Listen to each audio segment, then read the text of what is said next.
Assalamualaikum warahmatullahi wabarakatuh. Bismillahirrahmanirrahim. Alhamdulillahirabbil alamin. Wassalatu wassalamu ala asyrofil anbiya'i wal mursalin wa ala alihi wa sahbihi ajmain, amma ba'du. Teman-teman semua, jumpa lagi di channel Zen Institute dalam seri video belajar bahasa Arab melalui kitab Jurumiyah. Pada episode kali ini saya akan menjelaskan bagaimana fathah menjadi ciri i'rab nasab. Baik, saya langsung bacakan saja matannya. Fa ammal fathatu fatakunu alamatan lin nasbi fi salasati mawadhi'a. Fathah menjadi ciri atau tanda bagi i'rab nasab pada 3 tempat. Fil ismil mufradi, pertama pada isim mufrad. Wa jam'i taksiri, dan yang kedua pada jama taksir. Wal fi'lil mudhari'i, dan yang ketiga pada fi'il mudhari. Idza dakhala alaihi nasibun, ketika fi'il mudhari tersebut didatangi atau dihampiri oleh amil nawasib, yaitu suatu hal yang memerintahkan fi'il mudhari beri'rab nasab. Walam yattasil bi akhirihi syai'un, dan fi'il mudhari tersebut tidak terhubung dengan apapun, dengan sesuatu apapun di akhirnya. Nah, teman-teman, saya akan jelaskan lebih rinci lagi bahwa fathah adalah salah satu ciri i'rab nasab. Jadi, ketika di dalam satu kalimat bahasa Arab terdapat satu kata dibaca fathah, besar kemungkinan kalimat tersebut atau kata tersebut beri'rab nasab. Atau dalam pengertian lain, ketika ada suatu kata di dalam sebuah kalimat bahasa Arab, kata tersebut menduduki jabatan kata yang mewajibkan kata tersebut beri'rab nasab atau dibaca nasab,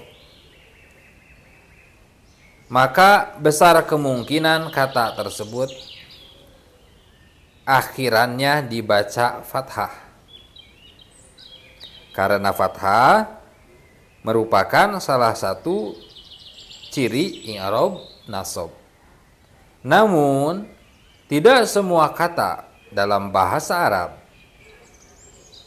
beri'rab nasab, atau tidak semua kata ketika harus dibaca nasab, maka kata tersebut akhirnya harus dibaca fathah.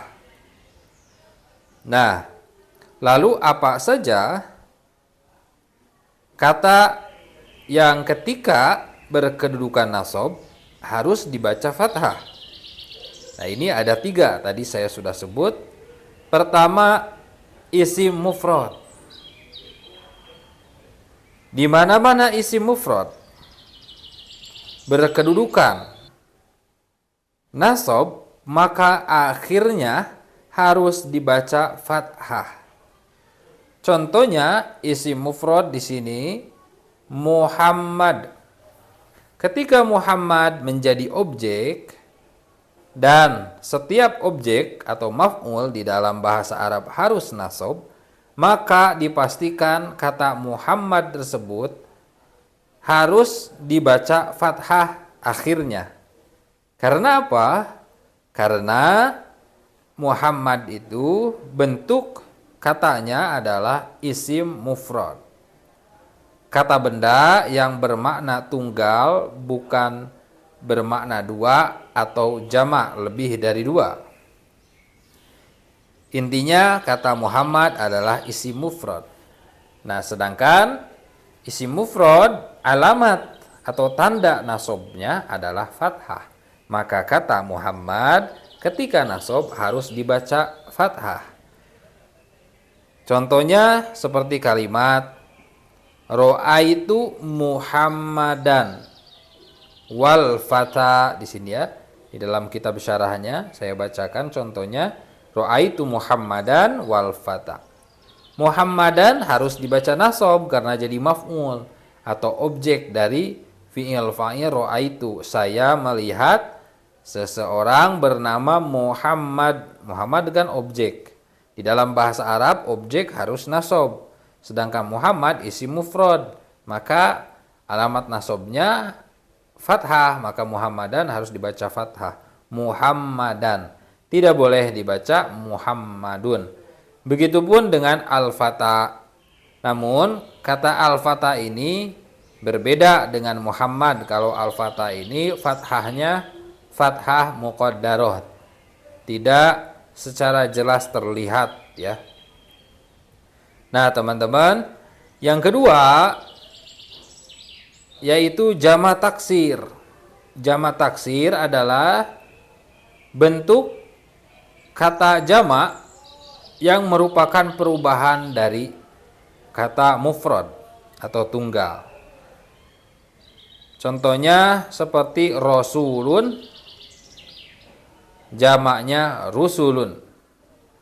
Ketika rusulun duduk pada jabatan kata yang mewajibkan rusulun dibaca nasab, maka nasabnya harus dengan fathah atau alamat nasabnya adalah fathah. Maka dibaca ra'aitu rusulan gitu. Nah, di sini contohnya nazaratul hunuda ya. Nah, ini wal usaro sama juga jamak taksir dibaca fathah. Karena jadi maf'ul atau jadi objek, dan setiap objek atau maf'ul harus nasab bacaannya. Sedangkan jamak taksir nasabnya harus fathah, maka dibaca nazaratul hunuda wal usaro begitu ya. Selanjutnya atau yang ketiga, kata yang ketika nasab harus dibaca fathah adalah fi'il mudhari.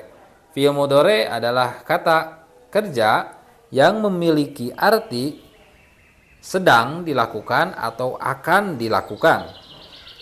Namun, tidak semua fi'il mudhari ketika nasab akhirnya harus dibaca fathah. Pertama, fi'il mudhari yang harus dibaca fathah ketika nasab adalah, yaitu syaratnya adalah dimasuki amil nawasib.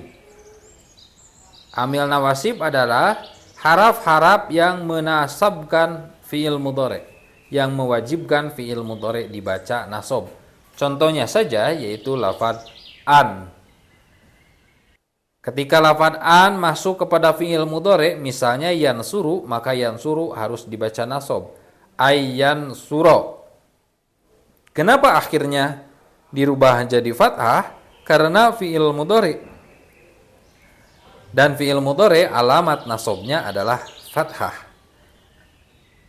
Syarat yang kedua, fi'il mudhari dibaca fathah ketika nasab adalah fi'il mudhari yang lam yattasil bi akhirihi syai'un, yang tidak terhubung dengan apapun di akhirnya. Seperti tadi, yansuru dimasuki amil nawasib an jadi ayyansuro. Nah, yansuru di akhirnya tidak terhubung dengan apapun.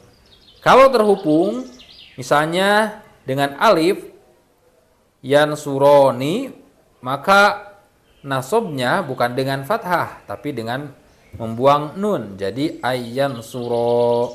Yansuruna ayyansuru. Begitu.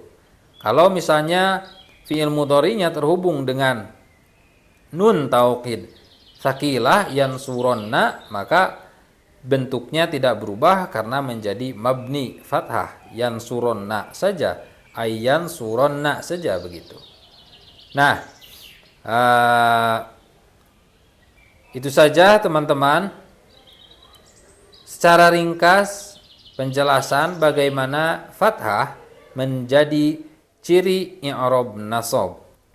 Jadi itu saja teman-teman penjelasan secara ringkas bagaimana fathah menjadi ciri i'rab nasab. Mudah-mudahan bermanfaat. Silakan tulis di kolom komentar jika ada pertanyaan atau saran. Dan untuk mendukung perkembangan channel ini silakan di subscribe, like, dan share video ini. Assalamualaikum warahmatullahi wabarakatuh.